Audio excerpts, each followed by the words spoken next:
Everyone, this is Riya Sharma and welcome to एज़लाइट institute. हमारे आज की वीडियो का इंपॉर्टेंट चैप्टर है मोटिवेशन और इससे जुड़ी हुई 6 इंपॉर्टेंट थ्योरीज। साथ में हम इसका एजुकेशनल इम्प्लीकेशंस के लास्ट के सेक्शन में हम कवर करेंगे प्रीवियस ईयर में जो क्वेश्चंस इस चैप्टर से पूछे गए हैं। सबसे पहले बात करें मोटिवेशन की, तो मोटिवेशन टर्म जो है वो लैटिन टर्म मूवेर से ली गई है, जिसका मतलब होता है टू मूव। ठीक है, मोटिवेशन को हिंदी में बोलते हैं अभिप्रेरणा। अगर हम बात करें इसकी डेफिनेशन की, तो सबसे पहली डेफिनेशन जो इसको एक्सप्लेन करने में हेल्प कर सकती है वो है motivation is the willingness of a person to make intense and persistent efforts to achieve desired goals. यानी कि मोटिवेशन एक प्रेरणा है, अभिप्रेरणा है, एक इच्छा है जो कि अंदर से आती है ताकि एक पर्सन जो है अपने इंटेंस यानी कि तीव्र गति से और परसिस्टेंट यानी कि लगातार फेलियर्स के बावजूद फिर से एक क्रम में जो है वो एफर्ट्स करता जाता है। किस डायरेक्शन में? ताकि वो अपने गोल्स को जो कि डिज़ायर्ड हैं उनको अचीव कर सके। ठीक है, फॉर एग्जाम्पल के लिए हमें प्यास लगती है तो हम पानी पी लेते हैं। ठीक है, ये हमारे पास में एक इंट्रिंसिक मोटिवेशन, ठीक है, एक इंट्रिंसिक डिज़ायर है जिसको कि अकम्प्लिश करने के लिए हम पानी पी लेते हैं। ठीक है, अब बात करें इसकी एक और डेफिनेशन की, तो मोटिवेशन से ही जुड़ी एक और डेफिनेशन हमारे पास में स्किनर ने दी है, जो कि है motivation is the super highway to learning. यानी कि मोटिवेशन एक अभिप्रेरणा, एक ऐसा हाईवे है, सुपर हाईवे है जो कि हमारी लर्निंग को प्रोसीड करता है। इसके बाद में बात करें एक और डेफिनेशन की, तो रेली और ल्यूइस ने दी है कि motivation is a process that helps to direct the learners internal energies towards various goals and objectives in his environment. तो ये पिछली वाली जो हमने फर्स्ट नंबर पर डेफिनेशन की उसी से मिलती जुलती है, लेकिन इसमें लर्नर टर्म यूज़ हुई है, इसीलिए इसका मतलब क्या है कि मोटिवेशन एक ऐसा प्रक्रिया है, मोटिवेशन एक प्रक्रिया है जो कि हेल्प करती है हमारे बिहेवियर को डायरेक्ट करने में, किस डायरेक्शन में, ताकि हमारी एनर्जीज जो है वो उस डायरेक्शन में लगे ताकि हमारे गोल्स और ऑब्जेक्टिव्स उसी एनवायरनमेंट में रहते हुए हम पूरे कर सकें। ओके, अब बात करें इसकी थ्योरीज की, तो सबसे पहले अब्राहम मास्लो की थ्योरी है हमारे पास में। ठीक है, उन्होंने हायरार्की ऑफ नीड्स दिया है हमारे पास में, जिसमें कि हमारे पास में 5 तरह की नीड्स की हायरार्की हमें दी है। उसके बाद में है विलियम मैकडूगल ने हमें दिया है इंस्टिंक्ट्स थ्योरी। ठीक है, उसके बाद में हमारे पास में ड्राइव रिडक्शन थ्योरी जो है वो क्लार्क हल ने दी है। थॉर्नडाइक का लॉ ऑफ इफेक्ट है। स्किनर का ऑपरेंट कंडीशनिंग है।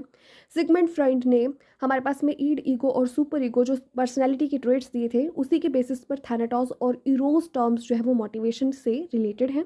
देन अब अगर हम बात करें मोटिवेशन की नेक्स्ट चैप्टर की, नेक्स्ट टॉपिक की, तो इसमें है कि हमारे पास में 3 एस्पेक्ट्स हैं जो कि हमारे अंदर मोटिवेशन लेके आते हैं। सबसे पहली है नीड्स, दूसरा है ड्राइव्स, तीसरा है इंसेंटिव्स। नीड्स होती हैं ज़रूरतें, ठीक है, यानी कि बेसिक ज़रूरतें बहुत ही आम आ जाती हैं। ड्राइव्स होती हैं यानी कि उससे अपर लेवल आता है। ठीक है, यानी कि उसकी जब हमारे पास में नीड्स के बाद में उसकी अकम्पलिशमेंट की कमी होती है तो दूसरी टर्म जो आती है वो आती है ड्राइव। ठीक है, तीसरी आती है इंसेंटिव्स। इंसेंटिव्स में आते हैं हमारे पास में रिवॉर्ड्स, कि हम अगर काम कर रहे हैं तो उसके बदले में हमारे पास में एक्सटर्नली हमें कौन से जो है वो पुलिंग फैक्टर्स हैं कि हम उस चीज़ को कर सकें। ठीक है, उसके बाद में बात करें टाइप्स ऑफ मोटिवेशन की, तो पॉजिटिव और नेगेटिव हैं। ठीक है, यानी कि पॉजिटिव अगर हमें मोटिवेशन मिलती है तो हम काम को और ज़्यादा करते हैं। अगर नेगेटिव मोटिवेशन मिलती है तो हम काम को या तो रोक देते हैं या हमारी स्पीड परसिस्टेंट जो है वो कम हो जाती है। उसके बाद में हमारे पास में इंटरनल और एक्सटर्नल एस्पेक्ट्स आ जाते हैं इसके। अगर इंटरनल एस्पेक्ट्स की अगर मैं बात करूँ तो इसमें मेनली रोल प्ले करता है इंटरेस्ट। ठीक है, इसमें हमारी खुद की इच्छा अंदर से जागती है और इसमें हमारे पास में सेल्फ मोटिवेशन जो है वो पुशिंग फैक्टर का काम करती है।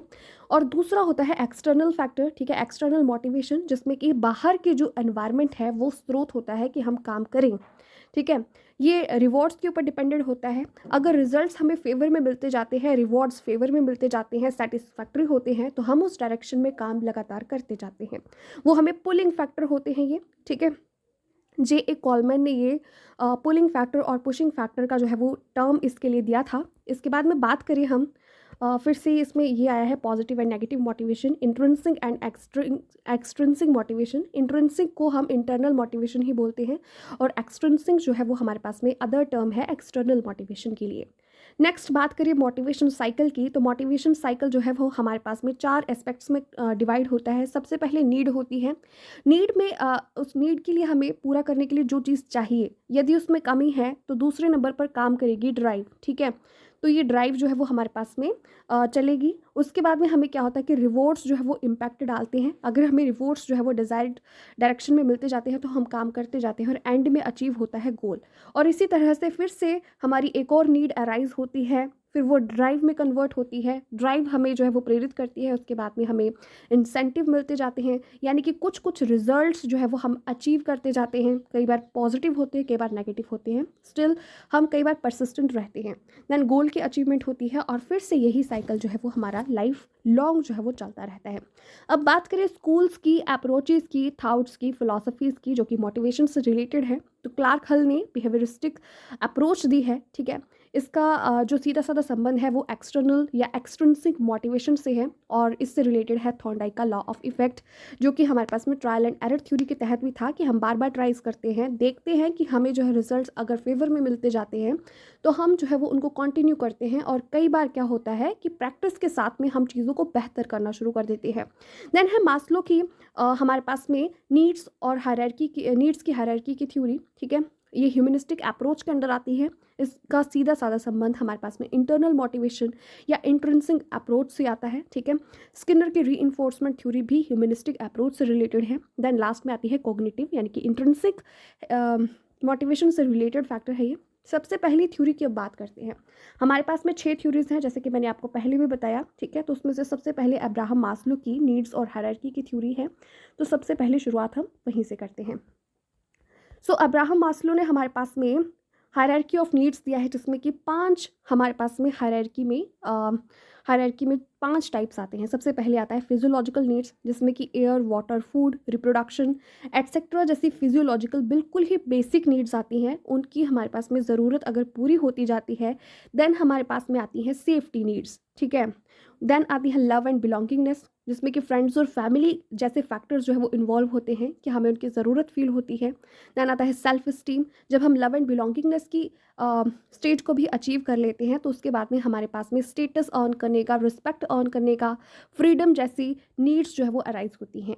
ये ऐसी नीड्स हैं जो कि डेफिशिएंसी नीड्स है, यानी कि हमारे पास में इनकी शुरुआत में कमी होती है और जैसे जैसे ये पूरी होती जाती हैं हमारे अंदर से मोटिवेशन उस एक फैक्टर के लिए जो है वो कम होता जाता है और हम नेक्स्ट की तरफ मूव करते जाते हैं। लेकिन लास्ट में हमारे पास में आता है पर्सनैलिटी से रिलेटेड, यानी कि ऐसी नीड्स जो कि हमारी ग्रोथ के लिए बहुत इंपॉर्टेंट है, जो कि 5th स्टेज पे आता है, यानी कि सेल्फ एक्चुअलाइजेशन। इसमें मोटिवेशन हमारी इंक्रीज होती है जैसे जैसे हमारी नीड्स जो है वो मेट होती जाती हैं। ठीक है, यानी कि हम एक चीज़ को अचीव करने के बाद में नेक्स्ट स्टेप की तरफ मूव करते हैं और हमारी मोटिवेशन जो है वो इंक्रीज करती जाती है। तो ये हमारे पास में 5 हैं। ठीक है, अक्सर ही सीटेट में क्वेश्चन आ जाता है कि हमारे पास में अब्राहम मास्लो की फर्स्ट स्टेज कौन सी है नीड्स की, तो फिजियोलॉजिकल नीड्स, और सबसे टॉप मोस्ट पे आती है सेल्फ एक्चुअलाइजेशन। ठीक है, ये फाइनल पर्सनैलिटी के रूप में इवॉल्व होती है। नेक्स्ट बात करते हैं विलियम मैकडूगल की इंस्टिंक्ट्स की। तो उन्होंने इंस्टिंक्ट्स को जो है वो मोटिवेशन के लिए फैक्टर बताया। ठीक है, इंस्टिंक्ट्स जो है वो हमारे कुछ एक इमोशन से रिलेटेड होते हैं जो कि हमें मोटिवेट करते हैं किसी न किसी काम को या किसी न किसी बिहेवियर को शो करने में। ठीक है, तो इसमें उन्होंने कुछ एक इंस्टिंक्ट्स का हमें इंस्टिंक्ट्स दिए हैं और उसके साथ में एसोसिएटेड इमोशंस दिए हैं जो कि मोटिवेट करते हैं पर्टिकुलर बिहेवियर की तरफ। ठीक है, तो आप इसका स्क्रीनशॉट ले सकते हैं। अक्सर ये पूछा तो नहीं जाता है, लेकिन फिर भी आप चाहें तो इसका स्क्रीनशॉट ले सकते हैं। ओके, सो नेक्स्ट हम बात करते हैं ड्राइव रिडक्शन थ्योरी की, जो कि क्लार्क हल ने दी है। ठीक है, ड्राइव रिडक्शन थ्योरी, सो इसमें से कुछ इरेज हो गया था पार्ट। तो सबसे पहले हमारे पास में आता है लैक ऑफ होम्योस्टेसिस। होम्योस्टेसिस होता है बैलेंस या इक्विलिब्रियम। ठीक है, यानी कि किसी को भी स्टेबल रहने के लिए इक्विलिब्रियम एक टर्म यूज़ होती है, ये एक बैलेंस ऑफ माइंड जो है वो या फिर बैलेंस ऑफ स्टेट जो है वो होनी चाहिए। ठीक है, जब हमारे पास में लैक ऑफ होम्योस्टेसिस यानी कि लैक ऑफ बैलेंस होता है तो उसके पीछे कोई ना कोई हमारी ज़रूरत होती है। ठीक है, तो लैक ऑफ होम्योस्टेसिस के बाद में नेक्स्ट स्टेज हमारी आती है नीड की। ठीक है, जिसको आप नीड होती है हमारे पास में आवश्यकता। ठीक है, जिसके लिए हमें जो चीज़ चाहिए उसकी कमी होती है और उस कमी को जब हम फील करना स्टार्ट करते हैं तो वो ड्राइव में कन्वर्ट होती है और ये ड्राइव जब होती है तो ये मोटिवेशन का काम करती है कि हम काम करें उस दिशा में कि हम एक बैलेंस की स्टेट को प्राप्त कर सके। ठीक है, हम तब तक मोटिवेटेड रहते हैं, तब तक एक्ट करते जाते हैं जब तक कि हम होम्योस्टेसिस की स्टेज को जो है वो अचीव ना कर लें। तो ये हमारे पास में इस तरीके से 5 स्टेजेस में काम करता है। सबसे पहले है लैक ऑफ होम्योस्टेसिस, देन ये नीड में कन्वर्ट होगा, नीड से हमें ड्राइव होगी और ड्राइव जो है वो हमें मोटिवेट करेगी एक्ट करने के लिए, देन लास्ट में होम्योस्टेसिस की स्टेज को हम अचीव कर लेंगे।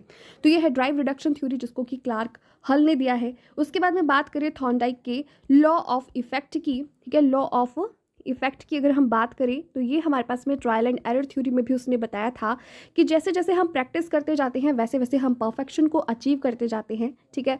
और इसके अलावा हमारे पास में एनवायरनमेंट का बड़ा फ़र्क पड़ता है कि अगर हम कोई काम कर रहे हैं तो उसका अगर डिजायर्ड डायरेक्शन में हमें कुछ ना कुछ फल मिल रहा है तो हम उन ट्राइज को और बेहतर करते जाते हैं, ठीक है। तो थॉर्नडाइक की जो हमारे पास में ट्रायल एंड एरर थ्योरी है इसी से लॉ ऑफ इफेक्ट निकला है। देन है स्किनर की operant conditioning. Operant conditioning theory के थ्रू हमें पता चलता है कि हम अपने बिहेवियर को कंडीशन कर सकते हैं, ठीक है। कंडीशन करके हम मोटिवेट रह सकते हैं रिवॉर्ड्स के थ्रू, और रिवॉर्ड्स और पनिशमेंट जो है वो बेटर फैक्टर जो है वो इन्वॉल्व है मोटिवेशन के लिए। देन है सिगमंड फ्राइड की हमारे पास में पर्सनालिटी ट्रेट वाली थ्योरी, जिसमें कि ईड, ईगो एंड सुपर ईगो जैसी टर्म्स आई थी पर्सनालिटी के लिए। इसी से 2 टर्म्स अराइज होती हैं, थैनाटोस एंड इरोस। इरोस जो है वो मोटिवेटिंग फैक्टर है, लाइफ इंस्टिंक्ट्स है ये, ठीक है, जो कि हमें जीने के लिए प्रेरित करती हैं। जबकि जो हमारे पास में थैनाटोस है ये डेथ इंस्टिंक्ट्स है, जो कि हमें सुसाइड के लिए या अपने आप को हार्म और इंजरी पहुंचाने के लिए प्रेरित करती हैं, ठीक है। उसके बाद में बात करें एजुकेशनल इम्प्लीकेशंस की, तो एजुकेशनल इम्प्लीकेशंस में हमारे पास में मिड डे मील जो है सबसे बेस्ट एग्जांपल है। मिड डे मील जो है वो हमारे पास में फिजियोलॉजिकल नीड्स, जो कि मास्लो की हायरार्की की थ्योरी है उसके अंडर आता है, ह्यूमनिस्टिक अप्रोच के अंडर आता है ये।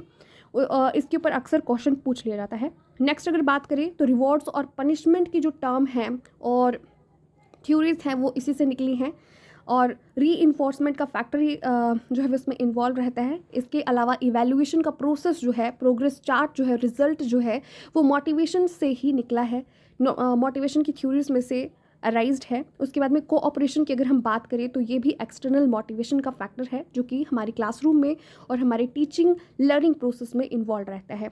अब बात करते हैं आज के इंपॉर्टेंट क्वेश्चंस की जो कि प्रीवियस ईयर्स में पूछे जा चुके हैं। तो सबसे पहला क्वेश्चन है, Rizwana likes to achieve a goal but after lots of trials she fails, which of the following reactions will she most likely to show, ठीक है। तो इसमें उन्होंने बताया कि रिजवाना जो है वो एक गोल को अचीव करना चाहती है, लेकिन उसके साथ में क्या हुआ है कि उसने बहुत सारी ट्राइज की और वो बहुत बार फेल हो चुकी है। तो इनमें से वो क्या करेगी? ऑप्शन है हमारे पास में फिक्सेशन, रिग्रेशन, विड्रॉल या रीस्ट्रक्चरिंग। तो इसमें हमने मोटिवेशन के चैप्टर पर बेस्ड जो है वो आंसर देना है। तो रीस्ट्रक्चर करेगी, वो अपनी कमियों को देखेगी कि किसकी वजह से वो फेल रह रही है और अपनी जो मेथोडोलॉजी है उसको रीस्ट्रक्चर, रीप्लान करेगी। So option number D is going to be correct here. Next question है हमारे पास में, what should a teacher tell her student to encourage them to do task with intrinsic motivation, ठीक है। तो इनमें से कौन सा काम करने के लिए जो है वो टीचर स्टूडेंट्स को कहेगा ताकि वो एनकरेज कर सके उनको इंट्रिंसिकली, यानी कि अंदर से उनके अंदर मोटिवेशन आए काम करने के लिए। तो सबसे पहला ऑप्शन है, come on finish it before she does, ठीक है, कि आओ और उसको उससे पहले ख़त्म करो।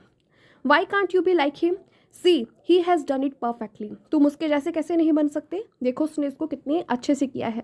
Complete the task fast and get a toffee, यानी कि इसमें रिवॉर्ड की बात हुई है। देन है try to do it you will learn, यानी कि इसमें लॉ ऑफ इफेक्ट की बात की गई है, ठीक है। तो इसका जो सबसे अच्छा आंसर है वो है try to do it you will learn, ठीक है। अगर बच्चा इसके लिए उसको प्रेरित किया जाएगा तो वो अंदर से कोशिश करेगा कि उसको अंदर से आवाज़ आएगी कि नहीं मैं करके देखता हूँ, ठीक है, क्या पता मेरे से हो जाए।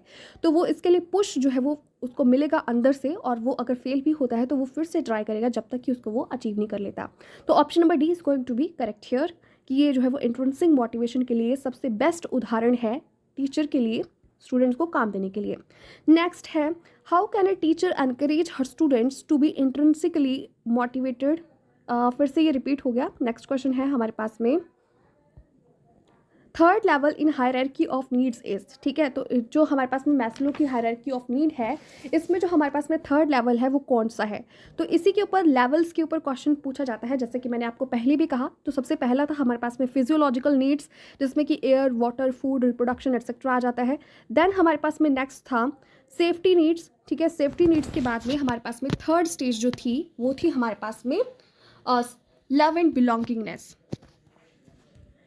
Okay. So love and belongingness हमारे पास, so again option number D is correct here. तो इसमें ऑप्शन डी जो है वो ज़्यादा आ रहा है करेक्ट आंसर के फॉर्म में। ठीक है, तो आपने इसमें से याद रखना है कि हमारे पास में सेल्फ एक्चुअलाइजेशन जो है वो टॉप मोस्ट यानी कि फिफ्थ स्टेज है, फिफ्थ लेवल है और टॉप मोस्ट है ये। ठीक है, इसके ऊपर अक्सर क्वेश्चन पूछे जाते हैं, तो टॉप लेवल है। फिजियोलॉजिकल नीड्स नंबर 1 पे आता है, उसके बाद में सेकंड नंबर पर आता है सेफ्टी नीड्स, थर्ड नंबर पर आता है love and belongingness, self esteem हमारे पास में फोर्थ नंबर पर है और फिफ्थ नंबर पर और लास्ट में ए ऑप्शन है सेल्फ एक्चुअलाइजेशन। और इसका करेक्ट आंसर हो जाएगा लव एंड बिलोंगिंगनेस, हमारा थर्ड स्टेज पे, थर्ड लेवल पे आता है। नेक्स्ट है a student works hard to clear an entrance test for admission into a medical college, the student is set to be motivated. ठीक है, एक बच्चा जो है वो एक एंट्रेंस एग्जाम को क्लियर करने की बात कहता है, मेडिकल कॉलेज में एंटर होना चाहता है, तो वो किस तरीके से अभिप्रेरित है उस चीज़ के लिए। तो उस चीज़ के लिए इंट्रेंसिकली अभिप्रेरित है। ठीक है, इंडिविजुअली तो है ही लेकिन वो इंट्रेंसिकली है, क्योंकि हमारे पास में हमने टाइप्स किए थे मोटिवेशन के, तो उसमें positive, negative, intrinsic and extrinsic type किए थे। ठीक है, इंडिविजुअल और एक्सपीरियंशियल जो है वो इसमें टाइप्स नहीं हैं। ठीक है, तो इंट्रिंसिकली इसका जो है वो करेक्ट आंसर हो जाएगा कि वो अंदर से अभिप्रेरित है, इसलिए वो ट्राई कर रहा है। नेक्स्ट है हमारे पास में the news of a woman selling her child to obtain food may be understood best on the basis of. ठीक है, कि एक औरत जो है वो क्या कर रही है, अपने बच्चे को बेच रही है ताकि वो भोजन को प्राप्त कर सके। ठीक है, तो इसको हम कौन सी प्रोसेस से जो वो ज़्यादा अच्छे से समझ सकते हैं। तो सबसे पहला है साइकोसोशल थ्योरी, थ्योरी ऑफ री enforced contingencies, psycho analytical theory या थ्योरी ऑफ हायरार्कियल नीड्स। तो इसमें जो हायरार्की की नीड्स हैं यानी कि ऑप्शन नंबर डी इसमें भी आ जाएगा। ठीक है, और इसमें उसकी नीड कौन सी है, फिजियोलॉजिकल नीड है, जो कि हमारी फर्स्ट स्टेज थी। ठीक है, जिसमें कि फूड, वाटर एट्सेट्रा की प्राप्ति के लिए जो है वो हमारे काम जो है वो प्रेरित होते हैं। भोजन जो है वो उसकी सबसे बेसिक नीड है, फिजियोलॉजिकल नीड है, जिसको पूरा करने के लिए वो क्या कर रही है, अपने बच्चे को बेच रही है। सो इसी के साथ में ख़त्म करते हैं आज का हमारा मोटिवेशन का लेक्चर। ठीक है, आई होप आपको जो है वो इसकी थ्योरीज भी समझ में आई होंगी, साथ में ये चैप्टर जो है वो बड़े अच्छे से क्लियर हुआ होगा। मिलते हैं नेक्स्ट वीडियो के साथ में। Thank you so much for watching the video. Stay tuned, bye bye.